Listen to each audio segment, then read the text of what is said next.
అందరికీ మన ప్రభు యేసుక్రీస్తు పరిశుద్ధ నామములో హృదయపూర్వక శుభవందనాలు తెలియపరుస్తున్న దైవసేవకులకు, చేరిన దైవసేవకులు, విశ్వాస సమూహానికి, నూతనగా వచ్చిన ప్రతి ఒక్కరికి కూడా ఈ యొక్క హెబ్రోన్ ప్రేయర్ హౌస్ మినిస్ట్రీస్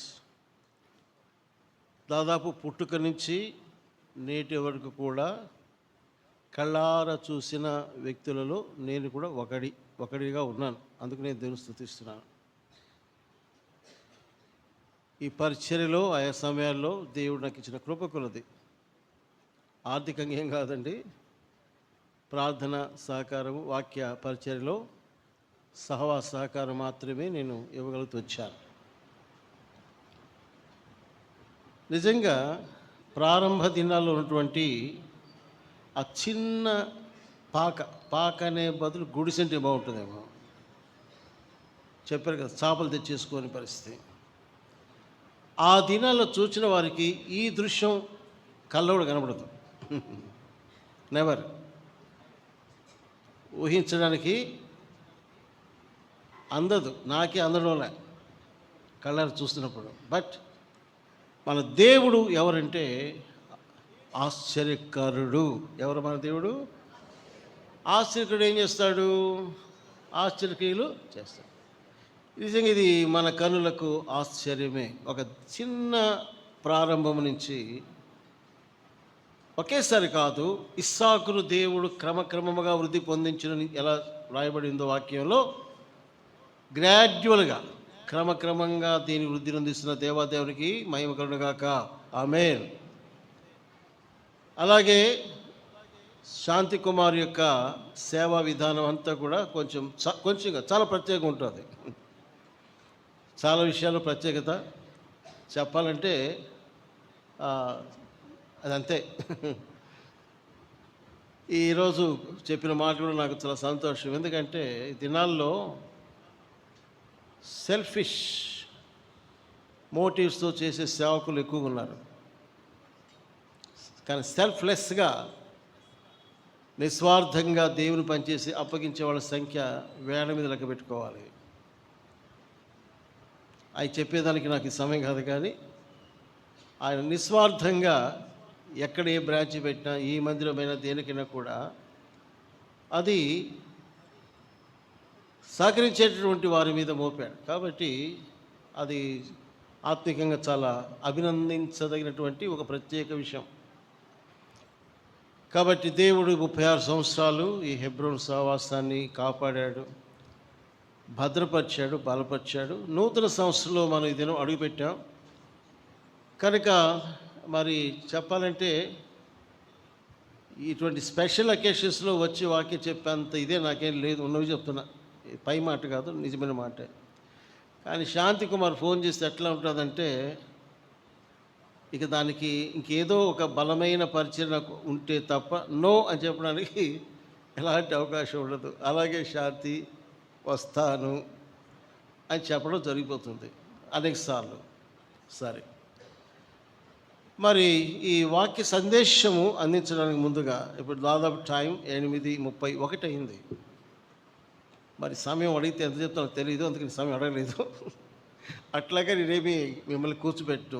వాతావరణ పరిస్థితులు, మళ్ళీ అందరికీ ప్రేమిందు ఉందండి, ప్రేమిందు ఉంది కాబట్టి మళ్ళా మీరు బాధపడకుండా త్వరగా ముగించడానికి నేను ప్రయత్నం చేస్తాను తప్పనిసరిగా. ఓకేనా? రెండవది తర్వాత మీ అందరికీ ఒక ప్రార్థన. మనం ఏంటంటే, ఈ హౌస్ ఆఫ్ ప్రేయర్ గూడూరు రేపు జూలై 13వ తారీఖు రాత్రి నుంచి 20వ తారీఖు రాత్రి వరకు 75 సంవత్సరాలు పూర్తి చేసుకొని 76లో ప్రవేశించేటటువంటి సందర్భంగా మీటింగ్స్ ఏర్పాటు చేయబడుతుండగా మీరందరూ కూడా ఈ రాబోయే వార్షికోత్సవాల కోసం ప్రార్థన చేయండి. మేము కూడా చెప్పాలంటే ఎంప్టీ హ్యాండ్స్ ఊరికి అలా ఉన్నాం, ప్రార్థన చేస్తున్నాం. మీరు ప్రార్థన చేయండి, దేవుడు కార్యం చేస్తాడు. అందరూ రండి. ఈ 8 దినాల రాత్రులు కాబట్టి మీకు అనుకూలత పక్కన నెల్లూరు కాబట్టి ఏదో ఒక దినం మీరు వచ్చి సహవాసంలో పాలు పొంది వెళ్ళాలని ఇప్పుడే నేను ముఖాముఖిగా మిమ్మల్ని ప్రభువైన యేసుక్రీస్తు నామములో ప్రేమపూర్వకంగా ఆహ్వానిస్తున్నాను. అంటే మళ్ళీ ఈ కొద్ది 3 మాసాలు ఇక్కడ రావడానికి అవకాశం ఉండకపోవచ్చు. దైవ సేవకునికి ప్రార్థనాంశాలు, ఇతరమైన విషయాలు అన్నీ కూడా సమాచారం అందిస్తాం. వారు మీకు ప్రకటన చేస్తారు. ఓకే. అలాగే గత 2 దినాలు ఈ దినం పరిచేసినటువంటి మంచి దైవజనులను పట్టుకుని దేవుని స్తుతిస్తున్నాను. మరి చెప్పినటువంటి ఉపదేశమును మీరు హృదయములో స్వీకరించి వాక్య సత్యంలో మిమ్మల్ని మీరు అప్పగించుకుంటూ ప్రభు కొరకై నమ్మకముగా స్థిరముగా జీవించాలని నేను కోరుకుంటూ ఈ రాత్రి వాక్య సందేశాన్ని ప్రారంభిస్తున్నాను. ప్రియరా, యెషయా గ్రంథములో ఒక అధ్యాయంలో ఉన్నటువంటి కొన్ని మాటలు నేను చదువుతాను. బైబిల్ గ్రంథము ఇదైనా పెద్దదైనా కూడా కొంచెం చూపు సమస్య ఉంది కాబట్టి నేను ప్యాడ్లో చదవడానికి ప్రయత్నం చేస్తున్నాను. ఒకసారి అందరూ కూడా యెషయా గ్రంథం 6వ అధ్యాయం తీయండి. నేను చదువుతాను, లేక వచ్చిన చదువుకుందాం. చదవండి. యెషయా గ్రంథం, బుక్ ఆఫ్ ఐజియా, చాప్టర్ 6. రాజైన ఉజ్జియా మృతి నొందిన సంవత్సరమున అత్యున్నతమైన సింహాసనమందు ప్రభు ఆశ్రయుండగా నేను చూచితిని. ఆయన చొక్కాయి అంచులు దేవాలయమును నిండుకొనెను. ఆయనకు పైగా చదవండి శరాపు నిలిచినది. ఒక్కొక్కరికి 6 రెక్కలుండెను. ప్రతివాడు 2 రెక్కలతో తన ముఖమంతటి రెంటితో తన కాళ్ళను కప్పుకొనొచ్చు, రెంటితో ఎగురుచు ఉండెను. వారు సైన్యములకు అధిపతి యెహోవా పరిశుద్ధుడు, పరిశుద్ధుడు, పరిశుద్ధుడు, సర్వలోకము ఆయన మహిమతో నిండి ఉన్నది అని గొప్ప స్వరముతో గాన ప్రతిగానములు చేయుచుండిరి. వారి కంఠస్వరముల వల్ల గడప కమ్ముల పునాదులు కదులుచు.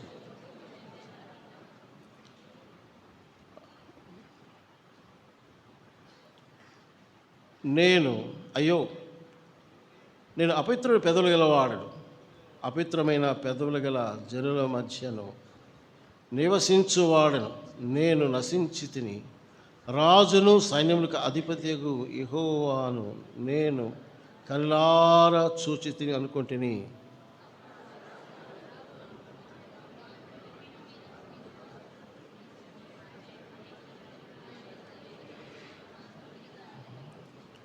ఏడవచనం. ఇది నీ పెదవులకు తగిలిను గనుక నీ పాపమునకు ప్రాశ్చిత్తమాయను, నీ దోషము తొలగిపోయేను అని. అందరు కలిసి చదువు వచ్చాను. అప్పుడు ఎవరిని పంపేదను, మా నిమిత్తము ఎవడు పోనని ప్రభు సెలవిగా వింటిని. అంతటా నేను చిత్తమించము, నేనున్నాను, నన్ను పంపు మనగా చాలు.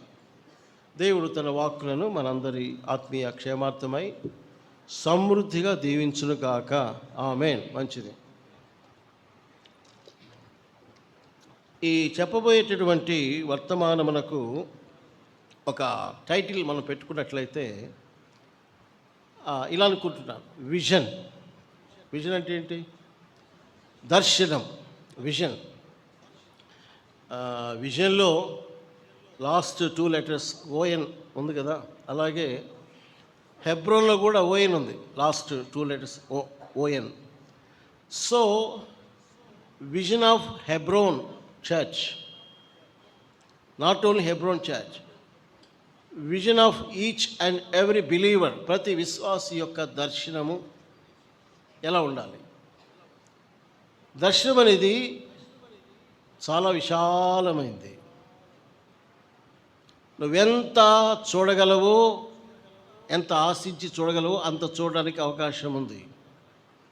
కాకపోతే ఈ దినాలు వచ్చే సమస్య ఏంటంటే, దేవుని ప్రజలకు, నేను దేవుని ప్రజలకు అంటున్నాను, బిలీవర్స్, విశ్వాసి కావచ్చు, సేవకులు కావచ్చు, మన యొక్క విజన్ లేక మన యొక్క ఆత్మీయ చూపు అనేటటువంటిది మందగిస్తూ వస్తుంది. చూపు మందగిస్తూ ఉంది. ఈరోజు నా చూపు 70 ఏళ్ళకి మందగించిపోయింది. మేము ముఖాలు కూడా నేను స్పష్టంగా చూడలేను. ఈ మధ్య ఎవరి దగ్గరకు వచ్చినా కూడా బాగా తెలిసిన వాళ్ళు కూడా, అమ్మా నువ్వెవరివి అడుగుతారు, బాబు నువ్వెవరివి అడుగుతున్నాను. ఏమనుకోబాకండి అని చెప్తున్నాను. వై? మందగించినటువంటి చూపు. సరిగ్గా చూడలేని స్థితి, గుర్తించిన స్థితి ఫిజికల్గా ఏర్పడుతుంది. ఓకే, తప్పదు. ముసలివారైతే ప్రతి వారికి దాదాపుగా ఏదో కొద్దిమంది తప్ప, మంచి ఆరోగ్యవంతులు తప్ప, మిగతా వాళ్ళకి నాలాంటి షుగర్ పేషెంట్స్కి ఇవన్నీ వస్తుంటాయి, కళ్ళ సమస్యలు కదా.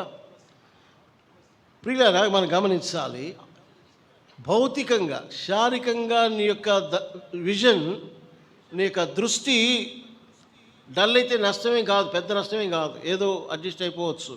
Even some people they are born blind, పుట్టుకతోనే గుడ్డివారు అయినా కూడా వారు జీవితంలో కొనసాగిపోతున్నారు కదా. కానీ ఆత్మీయ జీవితంలో మాత్రం అది కుదరదు.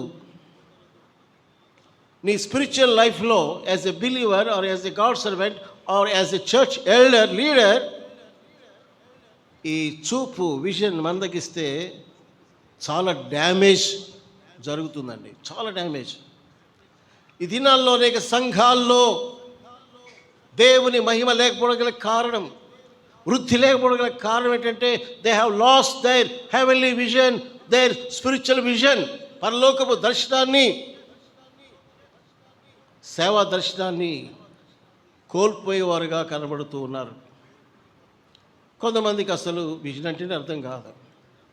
కొంతమందికి విజన్ అంటే అర్థం ఏంటంటే నేను ఒక మడి కట్టుకున్నాను 4 గోళ్ల మధ్యలో, అదే నా విజన్ అంటున్నారు. అర్థమవుతుందా మీకు? అది కూడా చెప్తాం మళ్ళా. కానీ దర్శనం అనేది చాలా విశాలమైంది. ఈ రోజున దేవుడు మనందరికీ కూడా యెషయా గ్రంథంలో ఉన్నటువంటి 6వ అధ్యాయంలో ఈ దర్శనము అనేటటువంటి అనుభవం, ఏ ఏ కోణాల్లో మనం కలిగి జీవించాలి, ప్రభు కొరకు సేవ చేయాలి అనే విషయాన్ని మరి నేను నా సమయ పరిధిలో మీకు జ్ఞాపకం చేస్తాను. ఒకవేళ నేను కొన్నిసార్లు ఇప్పుడు ఎలా ఉందంటే పూర్తిగా చెప్పలేక 1-2 విషయాలు చెప్పే ముగిస్తున్నాను. కాబట్టి ప్రభు ఆత్మదేవుడు నీతో నాతో ఏ మేరకు మాట్లాడగలగడో ఆ రీతిగా ఆయనకు అవకాశం ఇద్దాం. దేవుని ఆత్మకు స్వేచ్ఛనిద్దాం. ఒకవేళ ఒక అంశమైనా ఆ ఒక అంశాన్ని గట్టిగా పట్టుకొని చాలు, దేవుడు మిమ్మల్ని బహుగా దీవిస్తాడు. పిల్లలు ఇక్కడ మనం గమనించినట్లయితే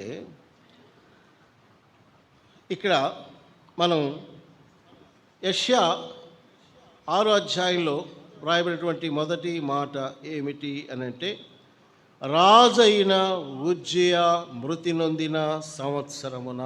అది అందరు చెప్తారా? ఎప్పుడు ఏ సంవత్సరం అది? రాజైన ఉజ్జియా మృతి నొందిన సంవత్సరం. ఓకే, చాలు. మరి ఈ ఉజ్జియా ఎవరు అనేది అంటే కొంచెం 2 మాటలు తెలుసుకోవడం మంచిదే. యూదా రాజుల లిస్టులో అతడు 10వ రాజు. ఆయన పేరుకు కూడా చక్కటి అర్థం ఉంది. ఎవరైనా చెప్పగలంటే జస్ట్ అట్లా చేసి చూపిస్తారా? What is the meaning of Uzziah?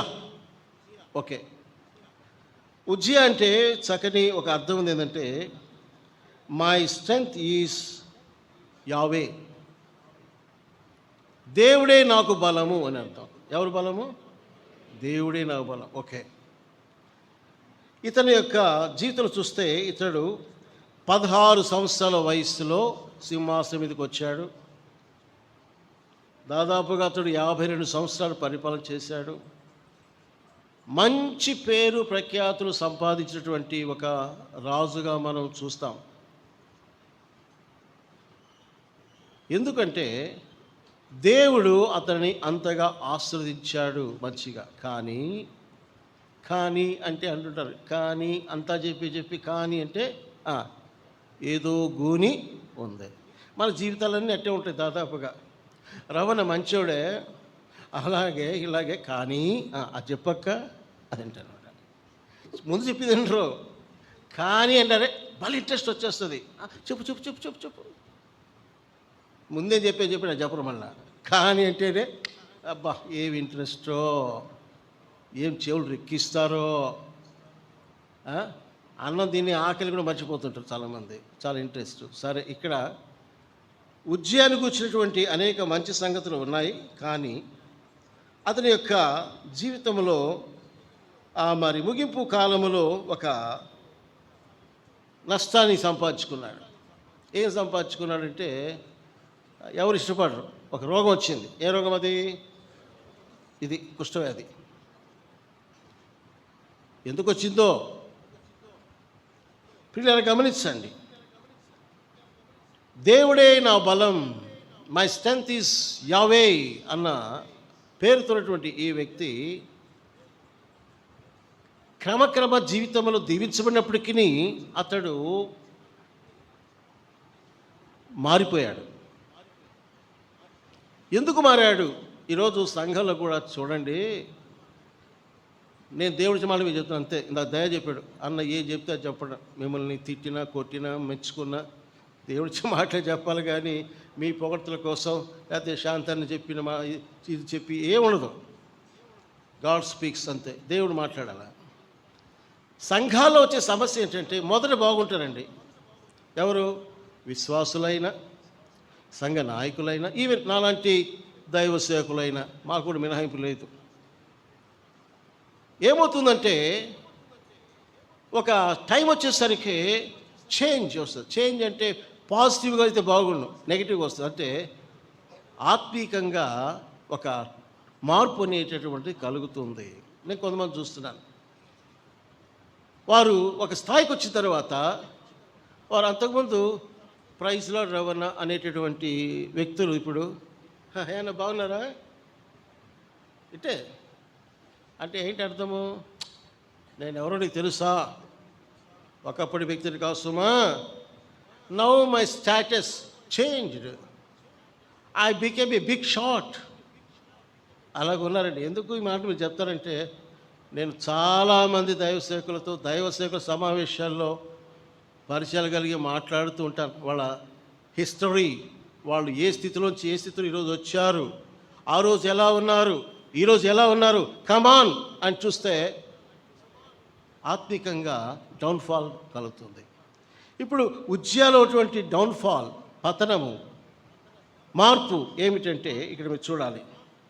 ఉజ్జయ ఏలా ఆరంభించినప్పుడు 16 ఏండ్ల వాడై, 3వ వచనం, అది 2వ దినవృత్తాంతములు 26వ అధ్యాయం 3వ వచనం చదువుతారు. ఉజ్జయ ఏలా, మళ్ళీ చెప్తానా వాక్యం, 2వ దినవృత్తాంతాలు 26, 3వ వచనం. ఉజ్జయ ఏలా ఆరంభించినప్పుడు 16 ఏండ్ల వాడై యెరూషలేములో 52 సంవత్సరములు ఏలెను. అతని తల్లి యెరూషలేము కాపురస్తురాలు, ఆమె పేరు ఎకల్య. అతడు తన తండ్రి అయిన అమజ్యాచార్య అంతటి ప్రకారము యెహోవా దృష్టికి యథార్థముగా ప్రవర్తించాడు, మంచిగా ప్రవర్తించాడు. ఏమండి, ఇక చెప్పాలంటే చాలా ఉన్నాయి. యుద్ధాల్లో జయం అయిందే, ఫిలిస్తీన్ ఓడించాడు, చాలా భక్తిపరుడుగా దేవుని ఆశ్రయించాడు. ఏమండి, అయితే మంచి మిలిటరీ అంతా కూడా టోటల్గా చూస్తే ఎలా ఉందంటే, దేశమంతా కూడా, యూదా రాజ్యం అంతా కూడా చాలా డెవలప్మెంట్ వచ్చేసింది, అభివృద్ధి వచ్చేసిందండి. అభివృద్ధి 5 స్టార్స్ ఇస్తారు. రేటింగ్ ఎంత? ఉజ్జయ పరిపాలనకి ఎంత ఇస్తావు రేటింగ్? 1 స్టారా 2 స్టారా అంటే 5 స్టార్స్ ఇస్తామంటారు. 5 స్టార్స్ అంటే సూపర్. అటువంటి ఉజ్జయ ఆయన గురించి నేను ఇందాకనే కదా కాని అన్నాను కదా, ఆ కాని దగ్గర ఉన్న గూని ఏంటంటే ఇది చదవాలి. 16వ వచనం. అయితే అతడు స్థిరపడిన తరువాత అతడు మనస్సున గర్వించి చెడిపోయాను.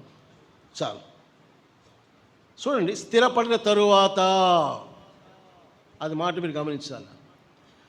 ఆత్మీయ జీవితంలో కూడా, సేవా జీవితంలో కూడా ఎక్కడ ప్రమాదం ఉందంటే, స్థిరపడక మునుపు చాలా కింద మీద పడుతుంటాం.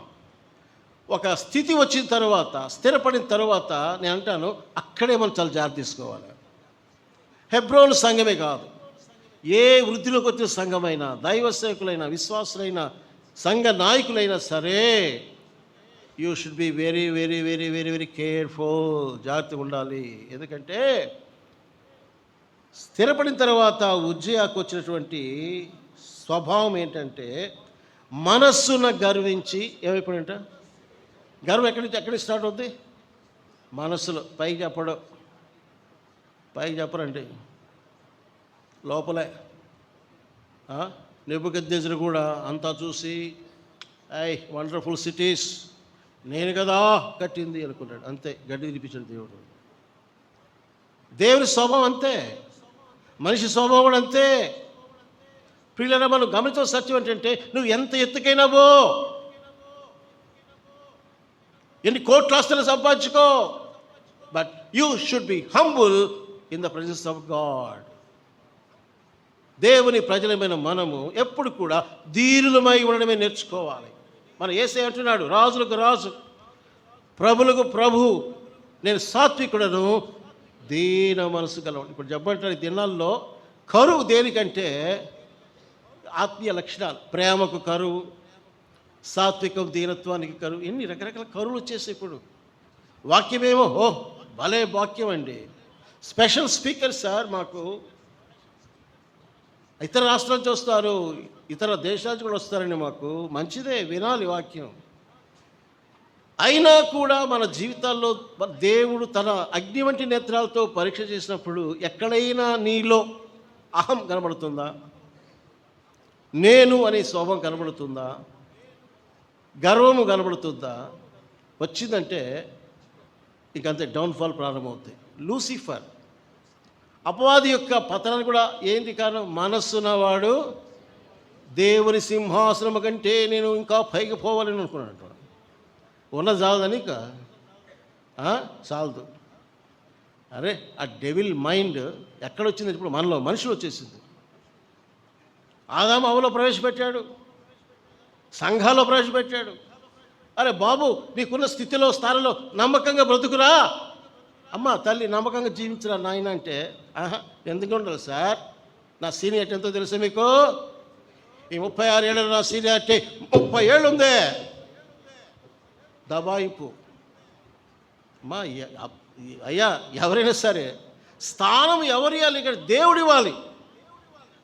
ఎఫెసీ సంఘ పెద్దలతో పౌలు అంటాడు, పరిశుద్ధాత్ముడు దేని యందు మిమ్మల్ని అధ్యక్షులుగా నియమించెను, బీ కేర్ఫుల్. మంద విషయంలో జాగ్రత్తగా ఉన్నాడు. నీకుగా నువ్వు ఎక్కాలంటే పడతావు, దేవుడు ఎక్కిస్తే స్థిరంగా ఉంటావు, అది తేడా. తగిన సమయమందు దేవుడు మిమ్మల్ని హెచ్చించినట్లుగా ఆయన బలిష్టమైన హస్తం కింద మీరు ఏమైండాలి? దీన మనసుకుని ఉండి లేబాక పైకి. సార్ మేము ఎక్కడ లేదు సార్, లేస్తామేమో రేపు మాకు, లేబాక.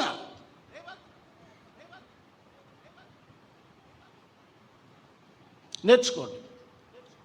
విధేయత, సాత్వికం, దీన మనస్సు మనం కలిగి ఉండాలి. సరే, ఇతడు ఏం చేశాడు? గర్వం ఎట్లా వచ్చిందంటే, దేవుని ఆలయంలో ప్రవేశించేశాడు. ఆలయంలో ప్రవేశించి ఏం చేశాడు? 16వ వచనం, తన దేవుని యెహోవా మీద ద్రోహము చేయగా. ఏం ద్రోహం చేశాడు? 17, యాజకుడైన అజర్యాయు అతనితో కూడా ధైర్యవంతులైన యెహోవా యాజకులు 80 మంది అతని వెంబడి లోపలికి పోయిరి. 18, వారు రాజైన ఉజ్జియాను ఎదిరించి, ఉజ్జియా యెహోవాకు ధూపము వేటుకై ప్రతిష్ఠింపబడిన అహరోను సంతతి వారైన యాజకుల పనియే కానీ నీ పని కాదు. పరిశుద్ధ స్థలం నుండి బయటికి పొమ్ము, నువ్వు ద్రోహం చేస్తున్నావు దేవుడైన యెహోవా సన్నిధిని, ఇది నీకు ఘనత కలుగు చేయదని చెప్పగా. అంటే ఏం చేశాడంటే, దేవుని ఆలయంలో ధూపార్తి చేత పట్టుకొని వచ్చేసాడు. ఎవరు? ఉజ్జియా. పాత నిబంధనలో యాజకత్వము అందరికీ కాదు, క్రొత్త నిబంధనలో ఆరాధించట్లో యాజకత్వం ఉంది. కానీ పాత నిబంధనలో రాజు పరిపాలన చేయాలి, యాజకులు యాజకత్వం చేయాలి. అది ముఖ్యమైన రూల్. ఒకవైపు కొంచెం దావీదు జీవితంలో ఆ స్పిరిట్, యాజకత్వపు ఆత్మ, ఆరాధనాత్మ మనకు కనబడుతుంది. అది మన అంశం కాదు ఇప్పుడు. కానీ రాజులు దేవుని ఆలయంలో ధూపం వేయకూడదు, అది దేవుని కట్టడ. వచ్చి ఎంతో నడిపాడు, మీరేందా అర్పించేది, మేము లేమా, నేను లేనా? దేవుడు ఎంత బ్లెస్ చేశాడు, అన్నిట్లో విజయమే, నాకు సక్సెస్, విక్టరీస్, జయాలు వచ్చాయి. యాజకులు మీరేసే, ఈరోజు నేనేస్తా తోపని కూర్చున్నాడు. యాజకులు వద్దు నాయన ఉజ్జయ, వద్దు వద్దు వద్దు అంటే కూడా వెళ్ళే మాట. ఏమండి ఈ రోజుల్లో ఎట్లుందంటే యాజకులు, అది నీ పని కాదు. ఇప్పుడు నేను చెప్పే మాట ఏంటంటే, నీ పని ఏదో ఆ పని నువ్వు చేయడం నేర్చుకోండి. సంఘము క్షేమాబ్దిగా ఎదగాలి, బలపడాలంటే ఒక రూల్ ఏంటంటే, నీకు అప్పగించే పని నువ్వు నమ్మకంగా చేయి, అది చాలు, అంతే. వాళ్ళు నాకంటే గొప్ప, వీళ్ళు నాకంటే గొప్పగా, నేను ఎందుకు ఇట్టు ఉండాలనుకున్నావా, అక్కడే డెవిల్ తన యొక్క స్వభావానికి ఇస్తాడు. ఇలాగ చూస్తే ఈరోజు సంఘాల్లో చాలామంది పక్కకి వెళ్ళిపోయేవాళ్ళు నేను చూస్తున్నాను. ఎందుకంటే అక్కడ ఏమైంది, స్థానం పెద్ద లేదండి, నాకు ఇవ్వలేదండి. స్థానం ఎవరివ్వాలి, దేవుడు ఇవ్వాలి, అది కోరుకుందాం. ఒక నా జీవితం ప్రాక్టికల్ చెప్పంటారా, ఓపెన్ చెప్పగలను, బలంగా చెప్పగలను. నేను ఎప్పుడు కూడా నా జీవితంలో 18 ఏళ్ళ వయసులో రక్షించబడి ఇంతవరకు కూడా ప్రభువులు నడుస్తుంటే, ఒక సామాన్య విశ్వాసిగా కావచ్చు, సంఘ పెద్దగా కావచ్చు, సేవకుడు కావచ్చు, ఎప్పుడు కూడా నాకు ఇది కావాలి అని ఎప్పుడు కోరుకోలేదు, ఆశించలేదు, దాని కొరకు ఏ ప్రయత్నం కూడా చేయలేదు. కానీ దేవుడు నాకేం తక్కువ చేశాడా చెప్పండి, మీకు తెలుసు తెలీదు. దేవుడు నాకేం తక్కువ చేయాలి సేవలో. కొంతమంది వేరే వేరుగా అనుకున్నా, ఈ 70 ఏళ్ళ వయసులో heart problems, sugar problem, BP problems, thyroid problems ఎన్ని ఉన్నా కూడా ఈ రోజుకి కూడా దేవుడు తన పాత్రగా నింపి వాడుకుంటూనే ఉన్నాడు. అది ఆయన పని, అది హీస్ మై మాస్టర్. దేవుడు నాకు యజమానుడు, నేను ఆయన దాసుడిని. ఆయన తెలుసు ఎప్పుడు పైకెత్తాలో, ఎప్పుడు కింద పెట్టాలో, అది నేర్చుకోవాలి మనం సంఘంలో. కాబట్టి పిల్లలు, నాకు తెలీదు, దేవుడు యొక్క వార్షికోత్సవ సమయంలో సంఘానికి, సంఘ నాయకులకు, సంఘ విశ్వాసులకు ఇచ్చినటువంటి హెచ్చరిక ఏంటంటే, నీ యొక్క దర్శనంలో మొట్టమొదటిగా సక్సెస్ఫుల్గా, అంటే చెప్పాలంటే ఒక విజయవంతమైనటువంటి జీవితం జీవించాలంటే నీలో ఉన్నటువంటి ఉజ్జయ చావాలి. ఎవరు చావాలి? ఉజ్జయ చావాలి. యెషయా జీవితంలో అప్పటి వరకు కూడా తన కళ్ళ ముందు ఎవరు కనబడుతారంటే ఉజ్జయ, ఉజ్జయ, ఉజ్జయ. ఎప్పుడైతే ఉజ్జయ చనిపోయాడో ప్రజలు డీలబడిపోయారు, యెషయా కూడా డీలబడిపోయాడు. చూస్తుంటే ఆ యెరూషలేములో ఆ రాజసింహాసనం ఖాళీగా ఉండడం చూశాడు. ఖాళీ అయిపోయింది. ప్రభువా, ఆలయంలోకి వెళ్ళి ఉంటాడు యెషయా, ఏం చేయాలా అన్నప్పుడు దేవుడు ఆయనకు కళ్ళు తెరిపించాడు, దర్శనం ఇవ్వడం ప్రారంభించాడు. నేను చెప్పే ఒక మాట ఏంటంటే, నీకు పరలోక సంబంధమైన దర్శనం కావాలా, ఆత్మ దర్శనం కావాలంటే మొట్టమొదట నీలో లేక నాలో పుట్టుకొచ్చే ఉజ్జయ లాంటి స్వభావాలు చావాలి, సిలువ వేయాలి. మన వాళ్ళు ఆత్మీకంగా చెప్తుంటే భలే వింటారు. సమస్య రానివ్వండి, మీ సంగతి చెప్పలే, మీరు చాలా మంచివాళ్ళు. అనేక స్థలాల్లో చిన్న చిన్న సమస్యలే చిలికి చిలికి చిలికి చిలికి గాని వాళ్ళు అవుతాయి. శత్రువు అలా చేస్తున్నాడు. సో హెబ్రోన్ పరిచర్య మీకు మంచి దైవ సేవకుడు ఇచ్చాడు. గీతమ్మ కూడా చాలా దీనురాలు, విధేయత కలిగినటువంటి సహోదరి. ఇటువంటి నాకు తెలిసి చాలా అరుదు సేవకుల్లో. చాలా మంది టాప్లో ఉంటారు, కిందకి రారు. కాబట్టి పిల్లలు గమనించండి, దర్శనం పొందాలి ఆశిస్తున్నారా? ఉజ్జయ చనిపోవాలి అనేటటువంటిది మొదటి, అంటే ఇది కండిషన్. నీ జీవితంలో పరలోక దర్శనం నాకు కావాలి, ఆత్మీకంగా ఒక దర్శనం కలిగి బ్రతకాలి, సేవ చేయాలనుకొని కోరుకుంటే ఉజ్జయ అనే వ్యక్తి ఆ గర్వము అది మరి తొలగి. ఎందుకంటే అక్కడ ఒక మాట మనం గమనించాలి. ఏం గమనించాలంటే 16 వచనం చూడండి, 2 దినవృత్తాంతాలు 26:16.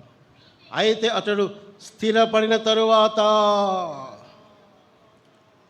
ఆ మాట నోట్ చేసుకుంది. ఎప్పుడది? స్థిరపడిన తరువాత. ఈ మాటకు వచ్చి ఒక విషయం చెప్తాను. స్థిరపడడం ప్రియులారా,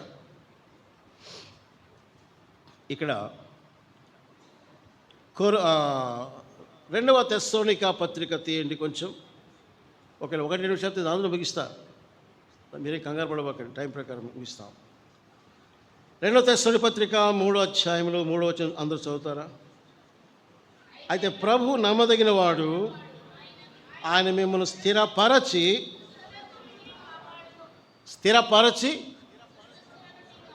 ఈ మాట ఈరోజు నాకు కొంచెం కొత్తదిగా ఉంది. స్థిరపరచి ఏం చేయాలి? దుష్టత్వము నుంచి కాపాడు. అంటే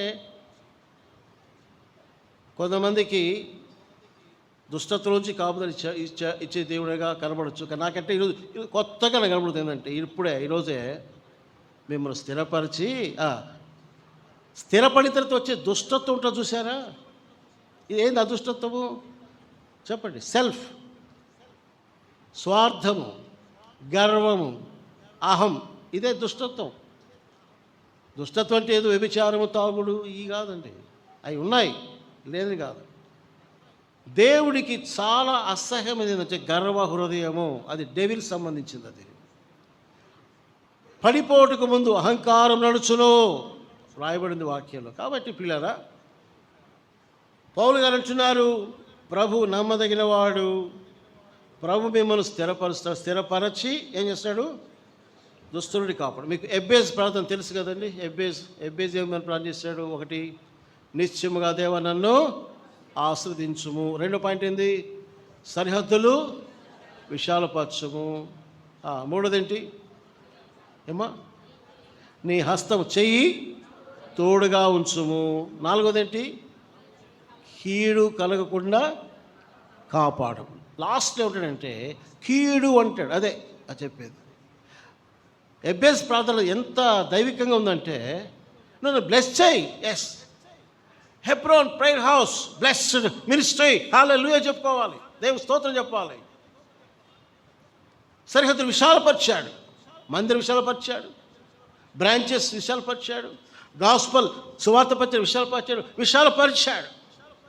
3వది ప్రొటెక్షన్, నీ చేయి తోడుగా ఉంచు. ఎబ్బేజ్ ఆ 3 ముక్కలతో ప్రార్థన ముగించలే. లాస్ట్ ఒకటి అన్నాడు, కీడుని నన్ను. ఎందుకన్నాడు కీడంటే? చెప్పండి, ఇవన్నీ జరిగితే నేను గర్విస్తానేమో. ఇది వాస్తవం అండి. ఇది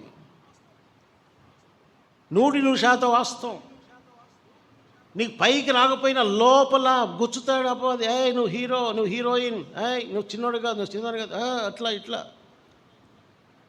ఎప్పుడైతే అలాంటి పరిస్థితి వస్తుందో, ఈ దుష్టత్వం నీళ్ళు కలగకుండా ప్రభు పాదాల దగ్గర ఏం చేయాలంటే, ఆ పరలోకపు దర్శనంలో 24 పెద్దలు తమ యొక్క కిరీటములన్నీ కూడా సింహాసనం దేవుని మీద పడవేసి ఆయన్ను ఎట్లా ఆరాధించారో ఆ రీతిగా మనం, దేవా నీవే సమస్తమైన మహిమకు ఘనతకు అర్హుడవు, పాత్రుడవు, ఐఆమ్ డస్ట్, నేను దుమ్ము ధూళని సాగిలపడి దేవుడు మనము కనపరచాలి. పిల్లలు ఇక్కడ స్థిరపరచబడాలి, కాపాడబడాలి, ఇంకా మనం అభివృద్ధి చెందాలి. పిల్లలు ఇక్కడ యేసు ప్రభు సీమోనుతో అనేటువంటి ఒక మాట మనం గమనించినట్లయితే,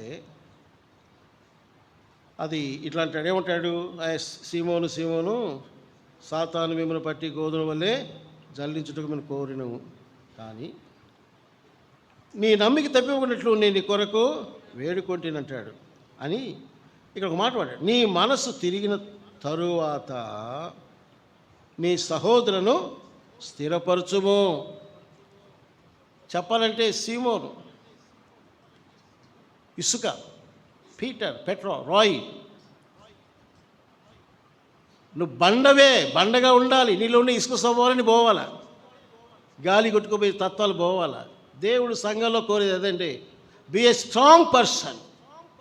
స్తంభంలాగా ఉండండి సంఘాల్లో. అన్ని సమయాల్లో అన్ని శోధనలో మీరు స్థిరంగా ఉండండి. పేతురు, నువ్వు పేతురు కదా, నువ్వు తప్పిపోతావు తెలుసు నాకు, కానీ నువ్వు తిరిగి మనస్సు సరిచేయబడిన తర్వాత నీ సహోదరుని నువ్వు స్థిరపరచు. అంటే అర్థం ఏంటంటే నువ్వు స్థిరపడు, పక్కన వ్యక్తిని ప్రభులు ఏం చేయాలి, నువ్వు స్థిరపరచు. బలహీన చేయబాకండి, ఇతరులు కూడా బలపరచండి, ఇతరులు కూడా స్థిరపరచండి. వారు కూడా ప్రభువులో సాగేటట్టుగా మీరందరూ కూడా ప్రయాసపడాలని ప్రభుపేట నేను మీకు మనవి చేస్తున్నాను. కొరింథీ మొదటి పత్రిక 15 అధ్యాయంలో 58 వచనంలో, అది పునరుత్థాన అధ్యాయం, ఏమంటాడు? మొదటి కొరింథీ 10:58, కాగా నా ప్రియ సహోదరులారా, మీ ప్రయాసము ప్రభునందు వ్యర్థము కాదని ఎరిగి, ఎట్లా ఉండాలి మీరు? స్థిరులను, కదలి వారును, ప్రభు కార్యాభివృద్ధి యందు ఎప్పటికీ 36th ఇయర్తో అయిపోయింది అనుకోబాకండి, ఎప్పటికీ, అంటిల్ జీసస్ కమ్స్. ప్రభు వచ్చే వరకు, నువ్వు చచ్చే వరకు, ప్రభు వచ్చే వరకు, నేను చచ్చే వరకు ఏం చేయాలా? ప్రభు యొక్క పరిచర్యలో స్థిరంగా ఉండాలి. నీవు కదలకూడదు.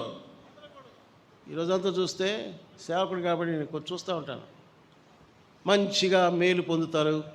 మిమ్మల్ని కూర్చో అండోళ్ళ, నేను చూసిందా చెప్తున్నా. సంఘము ద్వారా, సేవకుల ద్వారా సంఘ విశ్వాసాలు ఎంతో మేలు పొందుతారు.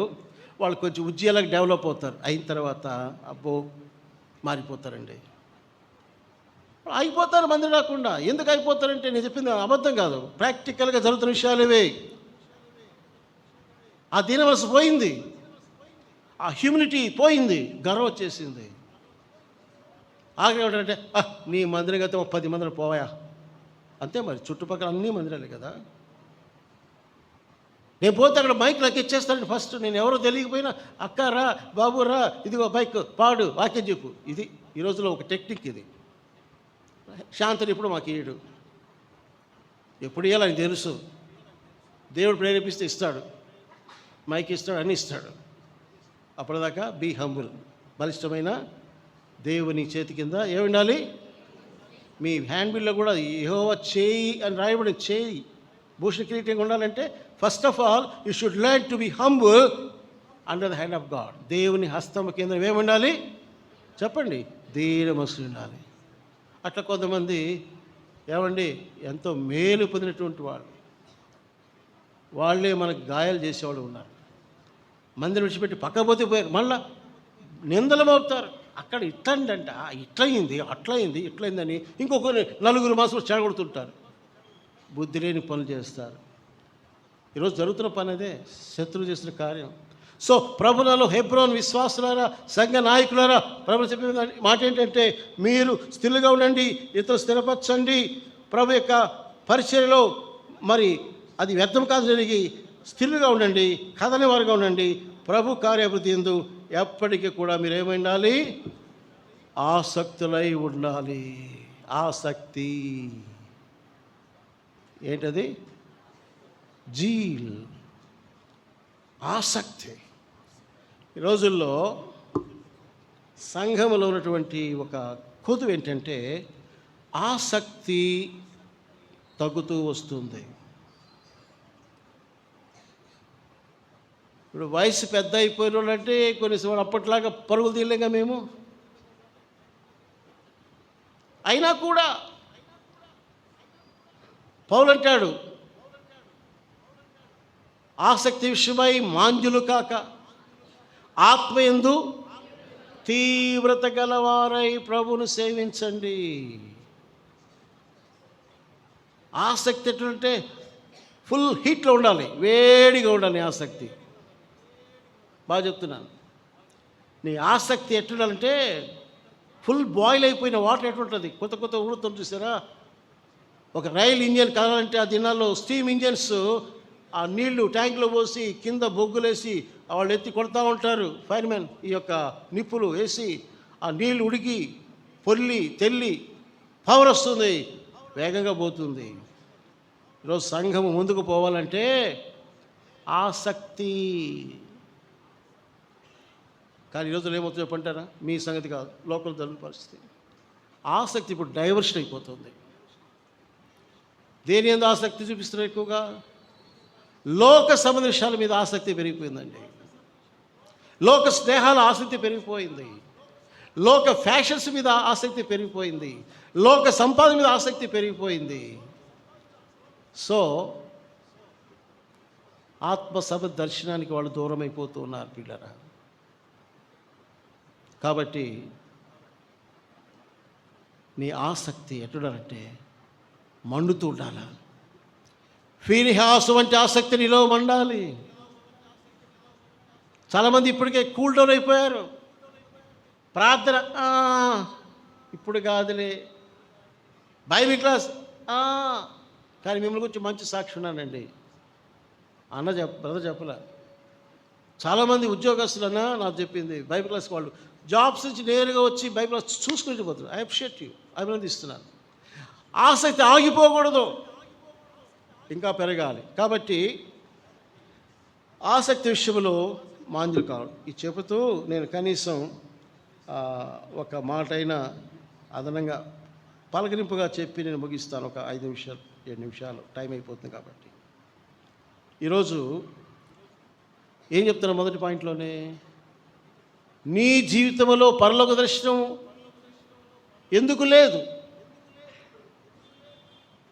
ఇది అందరికీ, నాలాంటి సేవకులకు, సంఘ పెద్దలకు, విశ్వాసులకు, పరిచారకులకు, అందరికీ కూడా you should have a vision.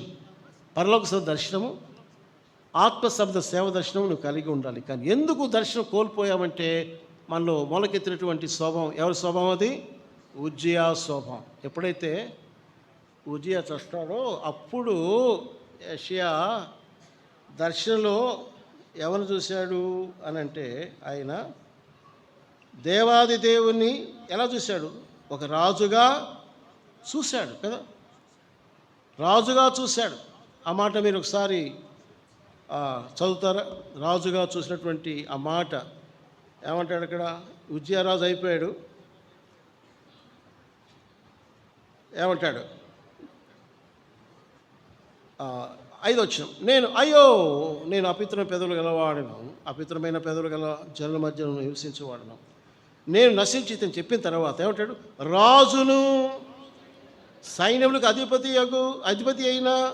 అధిపతి యునగు యెహోవాను నేను కన్నులారా చూచి తిని అనుకోండి. ఇప్పుడు అర్థమైందా మీకు? ఈ ఉజ్జియా చస్తే కానీ యెషయాకు ఆ పరలోకపు రాజు కంటికి కనబడలే, పరలోక దర్శనం రాలేదు. ఇది చాలా ప్రాముఖ్య విషయం. ప్రతి దినములో పరలోకపు రాజులకు రాజు, ప్రభు, తండ్రిన దేవుడు అనండి, యేసుప్రభు అనండి, మన దేవుడు రారాజు. ఆ సింహాసనం మీద ఆయనను మాత్రమే చూడగలిగి ఉండాలి. ఇప్పటి వరకు భౌతిక నేత్రాలతో యెషయా భౌతిక సంబంధించినటువంటి, శరీర సంబంధించినటువంటి ఉజ్జియాను రాజుగా చూశాడు. అతడు చచ్చిన తర్వాతనే ప్రియులారా అతడు పరలోకపు రాజును చూడగలిగాడు. ఈరోజు నేను చెప్పే మాట ఏంటంటే, నీవు లోక సంబంధి రాజును చూసే దర్శనం అనేది లోక సంబంధంగా ఎవరు గొప్పవాళ్ళు, ఎవరు అధికారం గలవాళ్ళు, ఈ చూస్తా సేవ చేయకూడదు. మన యొక్క రాజు పరలోకమైనటువంటి మన ప్రభువే. కాబట్టి పిల్లరా, నా జీవితంలో పరలోకపు రాజును మనం దర్శనముగా కలిగి ఉంటే జరిగేటువంటి కార్యం ఏంటంటే, అక్కడ ఆయన యొక్క పరిశుద్ధతను మనం చూడగలం. ఎందుకని? శరాపులు ఎవరు పాడుపడుతున్నారు? దేవుడు ఎలాంటి వాడంట? పరిశుద్ధుడు. దీనిలో చెప్పే మాట ఏంటంటే, ఇది ద విజన్ ఆఫ్ హోలీనెస్. పరిశుద్ధతని దర్శనం మనం పొందుకోవాలి. ఎందుకనంటే ఈ దినాల్లో పరిశుద్ధత అనేటటువంటి మాట చాలా కిందకి వెళ్ళిపోతూ ఉంది.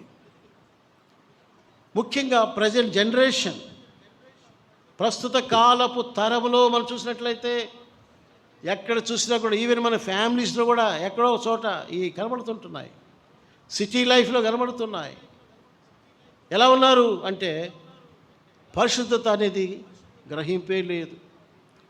శరీరాలను మలినపరుచుకుంటున్నారు, తలంపులు ఆలోచనలు మలినపరుచుకుంటున్నారు. ఈ మీడియా ద్వారా కూడా పలు వ్యర్థమైన చూస్తూ అపితత్తులోకి వెళ్ళిపోతూ ఉన్నారు. అందుకని నేను చెప్పే మొదటి మాట ఏంటంటే, దేవుడే నీకు దర్శనంలో రారాజుగా ఉంటే, నీ రాజు ఎవరంటే ఆయన పరిశుద్ధుడు, పరిశుద్ధుడు, పరిశుద్ధుడు. నువ్వు ఆ రాజును సేవించే నీవు నేను కూడా ఎలా ఉండాలంటే పరిశుద్ధులుగా జీవించుటకు మనం మన ప్రభుకి అప్పగించుకోవాలి. ఇక్కడ ఒక వాక్యం చదివి ముగిస్తాను, ఎందుకంటే దెర్ ఇస్ నో టైం. ఒక మాట చదివి ముగిస్తాను. మొదటి తెస్సలోనికీయుల పత్రిక, ఈ దర్శకులు చాలు, మిగతా అన్నీ వచ్చేస్తాయి. రాజైన దేవుని చూడండి, పరలోక దర్శనం పొందుకోండి. తర్వాత ఈ యొక్క దర్శనం పరిశుద్ధతను సన్మానించండి. దేవుని పరిశుద్ధత కొరకై ఆశ కలిగి లోకము అపవిత్రత నుంచి మనం దూరపరచబడదు. ఎందుకంటే దినాల్లో న్యూస్లో మీరు చూస్తున్న సిటీస్లో లివింగ్ పెరిగిపోయింది. పెళ్లి కాకముందే కాపురాలు, అబ్బాయి అమ్మాయి, చాలా భయంకరంగా ఉంది. లోతు దినాల్లో ఉన్నాం. ఎవరి బిడ్డలు జాగ్రత్త, పెద్దలు కూడా జాగ్రత్త. అపవాది మనల్ని మలినపరచడానికి ఎంత ప్రయత్నం చేయాలో అంత ప్రయత్నం చేస్తున్నాడు. నేను చెప్పాలంటే ఆ సంఘర్షణ ఉండాలి. అయ్యో నేను మళ్ళీ కాకూడదు, నేను అపిత్రపరచబడకూడదు. అందుకని యెషయా కేక వేశాడు, నేను అపవిత్రుని పెదవులు గలవాడు. సరే, ఇక్కడ ఒకటి నేను మాట చెప్పి ముగిస్తాను. మొదటి తెస్సలోనికీయుల పత్రిక 4వ అధ్యాయం 5వ వచనం చూద్దాం. పరిశుద్ధత యందును ఘనత యందును తన ఘటమును ఎట్లు కాపాడుకొనవలనో అది ఎరుగునటే దేవుని చిత్తం. 7వ వచనం, పరిశుద్ధులొకటికే దేవుడు మనల్ని పిలిచిన కానీ అపిత్తులుగా ఉండుటకు పిలవలేదు. సో ఇది పరిశుద్ధ దర్శనము కలిగి ఉండాలి. ఓకేనా? ఎక్కువ చెప్పలేదు. రెండోది ఏంటంటే, ఈ రోజుల విశ్వాసుల పరిశుద్ధత ఎలా కోల్పోతున్నారు అనేది ఒక మాట చెప్పాలి. సేవకుడు చెప్తున్నాను. యెషయా అప్పటిదాకా 5వ అధ్యాయంలో అయ్యో అన్నాడు, ఓ అన్నాడు, అయ్యో అని అందరికీ, నువ్వు ఇట్టోడి, నువ్వు అట్టోడి, వాళ్ళు ఇట్టున్నారు, వీళ్ళు ఇట్టున్నారు. కానీ దేవుని సింహాసనం చూసిన తర్వాత ఏమంటాడు? అయ్యో నేను అపవిత్రమైన. ఇప్పటిదాకా ఆ కేక ఎందుకు రాలేదు నీకు? ఇప్పటిదాకా ఆ కేక ఎందుకు రాలేదు? ఎందుకంటే I have no vision of holy God. పరిశుద్ధ దేవుని గురించి దర్శనం నాకు కలగలేదు. ఉద్యోగం ముందు పెట్టుకొని ఏదో చేస్తున్నట్టుగా దేవుని సేవకుడిగా ఉన్నాను. కానీ now I have seen the king of kings, lord of lords, the holy God on his throne. సింహాసనం ఆయన ఉన్నాడు. లోక సింహాసనం ఖాళీ అయిపోవచ్చు, భక్తులు రావచ్చు పోవచ్చు, నేను ఉండొచ్చు పోవచ్చు, కానీ దేవుని సింహాసనాలకు ఉంటుంది. దేవుని స్తోత్రం. ఆయన పరిపాలిస్తున్నాడు. సంఘము పరిచయం ఆయన కొనసాగిస్తాడు. సేవకులు పోవచ్చు కానీ సేవ ఆగదు. గుర్తుపెట్టుకోండి. భగత్ సింగ్, సుందర్ సింగ్ ఎవరైనా సరే వెళ్ళొచ్చు, కానీ దేవుని పని నిరాటకంగా సాగుతూ ఉంటుంది. ఇక్కడ మీకు చెప్పదలుచుకున్న మాట ఏంటంటే, ఒక భారత చెప్తున్నాను, విశ్వాసులారా, సేవకులారా, నేను అపవిత్ర పెదవులు గలవాడు అని కేక వేస్తానంటే, ఆ అపవిత్రతలో ఒక ముఖ్యమైనటువంటి ఏంటంటే, నీకు తెలియనిది ఏంటంటే స్వనీతి. మనం చెప్తాను, నోట్ చేసుకోండి, స్వనీతి. నేనే నీతిపరుడను, నేనే అందరికంటే యోగ్యుడను, ఈ వ్యక్తి మంచి వ్యక్తి కాదు. మేబీ అవ్వచ్చు, కానీ నువ్వెవరు చెప్పడానికి? Who are you? ఎవరిచ్చా నీకు అధికారం? పరుడికి తీర్పు తీర్చుని ఎవడవే? ఆ న్యాయపీఠం ఉందా లేదు చెప్పండి. అక్కడ వస్తుంది మనకు స్టోరీలన్నీ బయటకు వస్తాయి. అప్పటిదాకా తొందర ఎందుకు నీకు? క్రీస్తు న్యాయపీఠం మీద ప్రతి వాని క్రియలు మంచివైనా సరే చెడ్డమైనా సరే అవి ప్రత్యక్షపరచబడబోతున్నాయి కదా. ఈలోగా నీకు ఎందుకు తొందర? నేను చూస్తున్నాను చాలామందిలో ఉద్యోగ స్వభావం రావడానికి కారణం ఏంటంటే సెల్ఫ్ రైచియస్నెస్, స్వనీతి. వీళ్ళు ఏం చేస్తారంటే, నాకు నేను గ్రేట్ అంటాడు అనుకుంటే పర్వాలే, వాడు చెడ్డోడు అంటాడు. అది సమస్య. పరిసయ్యుడు, నెక్స్ట్ ఎవరు? ప్రార్థనకు పోయిన వాళ్ళు, యేసుప్రభు కథలో సుంకరి తెలుసు కదా. పరిసయ్యుడు పొగుడు, నేను అట్టటోడిని ఇట్టటోడిని ఆ? నేను ఇంత గొప్పవాడిని, అంత భక్తి, ఇంత భక్తి, ఉపవాసాలు, అబ్బబ్బబ్బ, దాన ధర్మాలు, దశమ భాగాలు, చాలా ఉన్నాయి. దేవుడు ఏమనలే. చివరికి ఇటు చూశాడు, ఎదురుగా ఎవరు కనబడ్డాడు? సుంకరి, ట్యాక్స్ కలెక్టర్. సుంకరి వలె నేను లేనందుకు నీకు స్తోత్రం ఉంటున్నాడు. అక్కడ దేవుడు ఒప్పుకోవాలి. రే ఆగు, నీ సంగతి చెప్పే బాగుంది, వాడి సంగతి నీకెందుకు? వాడి సంగతి, ఆ సుంకరి సంగతి నీకెందుకు? ఇప్పుడు చెప్పంటావా? నువ్వు కాదు, అతని నీతిమంతుడు, నీకంటే కూడా. ఎవరు నీతిమంతుడు? ఎందుకని? Is crying.